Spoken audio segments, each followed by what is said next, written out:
Ya, oke. Assalamualaikum warahmatullahi wabarakatuh teman-teman. Jadi kita hari ini akan mempresentasikan final study case dasar analisis rangkaian dengan menggunakan metode analisis mesh, nodal, dan superposisi. Bisa dilanjut PPT-nya. Oke, di sini ada anggota kelompok, ada 2 orang. Saya sendiri adalah Ferdinand Eka Wijaya dan teman saya Dimas Ladi Saputra. Bisa dilanjut. Oke, di sini kita akan melanjutkan final study case saya. Di sini ada suatu rangkaian.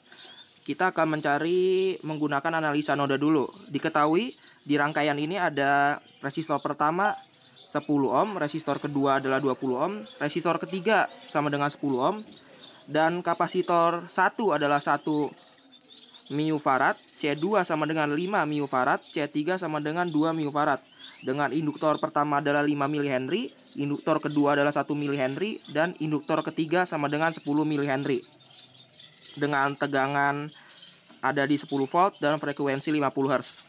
Kita akan menentukan dulu frekuensi sudutnya teman-teman. Dengan W sama dengan 2πf sama dengan 2 kali pi kali 50 sama dengan 100 pi. Bisa kita sederhanakan menjadi 314,16 radian per second. Terus kita akan mencari impedasi pada setiap komponen-komponen yang ada di rangkaian ini. Karena ada 3, jadi kita akan mencari 3. Yang pertama itu resistor dulu teman-teman. Kita akan mencari impedasinya dengan impedasi resistor pertama sama dengan 10 ohm. Yang kedua adalah 20 ohm. Dan ketiga adalah 10 ohm. Kapasitor itu kita akan mencari dengan rumus ZC sama dengan minus J per WC. C1 sama dengan min J sama per 3,14,16 dikali 1 kali 10 pangkat minus 6 dengan hasilnya minus J 3183,1 ohm. Boleh dilanjut.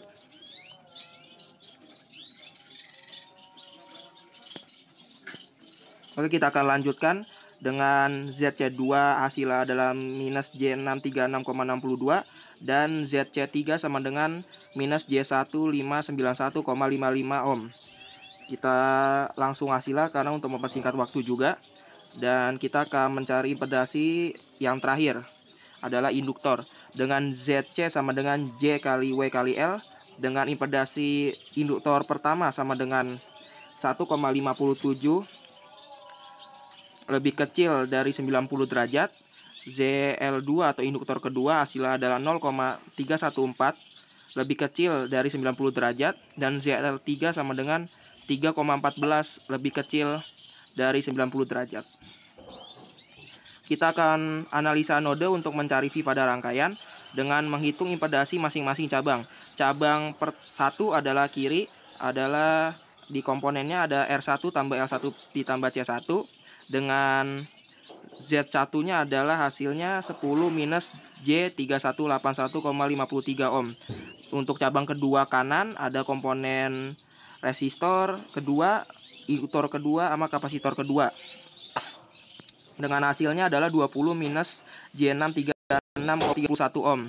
Dan cabang ketiga yang bawah yang terakhir dengan hasilnya adalah kita sudah tentukan 10 minus J1588,41 ohm. Kita akan menggunakan hukum KCL. Hukum KCL itu kan berbunyi arus yang masuk pada suatu rangkaian sama dengan arus yang keluar pada suatu rangkaian. Jadi kita akan cari V pada node V menggunakan hukum KCL. Dengan rumusnya adalah V minus 10 per Z1 ditambah V per Z2 ditambah V per Z3 sama dengan 0. Yang selanjutnya kita akan menghitung inverse masing-masing pada impedasi. Cabang pertama dengan hasilnya adalah 9,89 dikali 10 pangkat minus 7 ditambah J 0,000314. Cabang kedua ada hasilnya adalah 4,93 dikali 10 pangkat 5 ditambah J 0,00156. Dan yang terakhir cabang ketiga inversenya adalah hasilnya 3,96 dikali 10 pangkat minus 6 ditambah J 0,000629 ohm. Boleh dilanjut.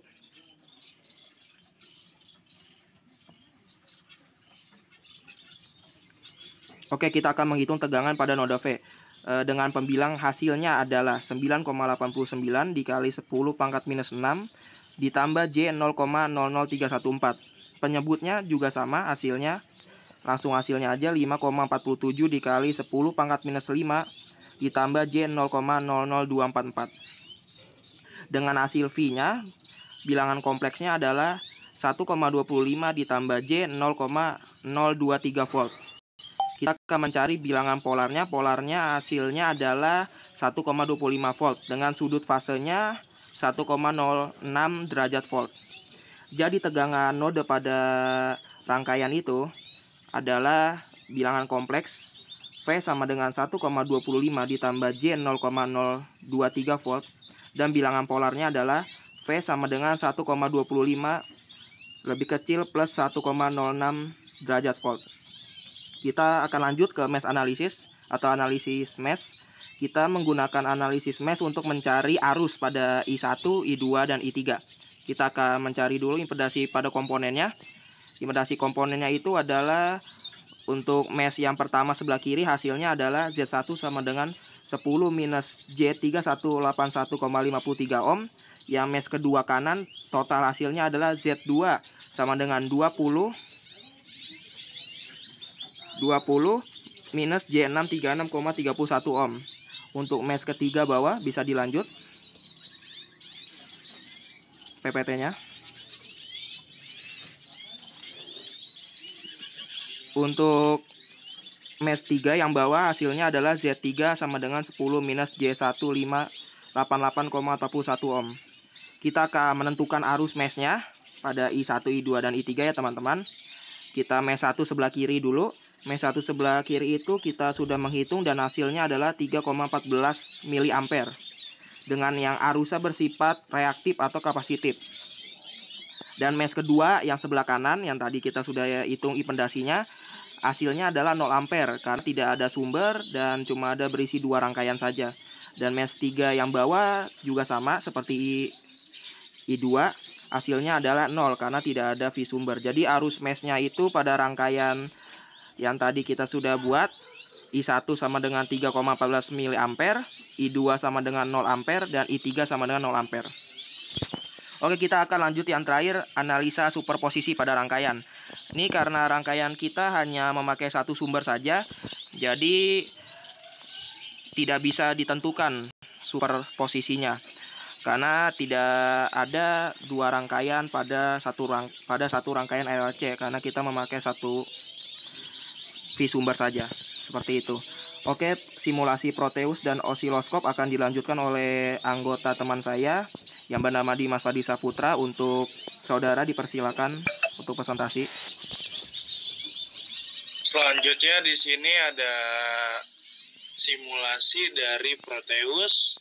Jadi tujuan rangkaian ini adalah untuk mengamati respon sinyal terhadap berbagai elemen pasif seperti resistor, kapasitor, dan induktor, dan bagaimana bentuk gelombang berubah ketika melewati masing-masing jalur. Kita juga menggunakan osiloskop untuk melihat perubahan sinyal secara langsung. Lalu ada komponen dan jalur. Di sini kita mulai di bagian input. Di sebelah kiri terdapat sebuah signal generator yang memberikan sinyal AC. Bisa gelombang sinus, segitiga, atau kotak tergantung pengaturan. Sinyal kemudian dibagi ke 3 jalur utama dalam rangkaian. Yang pertama ada jalur atas. Jalur pertama melewati kapasitor C1 berukuran 1 mikrofarad dan induktor L1 sebesar 5 mH. Ini adalah konfigurasi filter LC yang akan mempengaruhi frekuensi sinyal tergantung besarannya. Yang kedua ada jalur tengah. Jalur kedua lebih kompleks. Terdapat kapasitor C2 5 mikrofarad, resistor R2 20 ohm, dan induktor L2 1 mH yang disusun seri. Jalur ini berfungsi sebagai band pass filter, memungkinkan sinyal dengan frekuensi tertentu untuk melewatinya. Lalu ada jalur bawah. Jalur ketiga adalah resistor R3 10 ohm dan induktor L3 10 mH. Fungsi dari jalur ini adalah sebagai peredam atau jalur ground sinyal berfrekuensi rendah. gabungan dan output. Ketiga jalur tersebut bergabung kembali dan menuju ke kapasitor C3 mikrofarad sebelum menuju output utama. C3 berfungsi sebagai penstabil tegangan atau filter akhir, mengurangi noise atau sinyal frekuensi tinggi sebelum output. Selanjutnya ada osiloskop. Ini kita telah melakukan simulasi pada osiloskop dengan ada 4 hasil warna gelombang. Yang pertama ada gelombang warna kuning, menunjukkan hasil 2,75 V dan 17,23 milisecond. Yang kedua, ada gelombang biru, menunjukkan hasil 500 mV dan 16,31 milisecond. Yang keempat ada gelombang pink, menunjukkan hasil 250 mV dan 15,25 milisecond. Dan yang terakhir, gelombang hijau, menunjukkan hasil 250 mV dan 14,11 milisecond. Terima kasih atas perhatiannya. Sekian dari kami, teman-teman.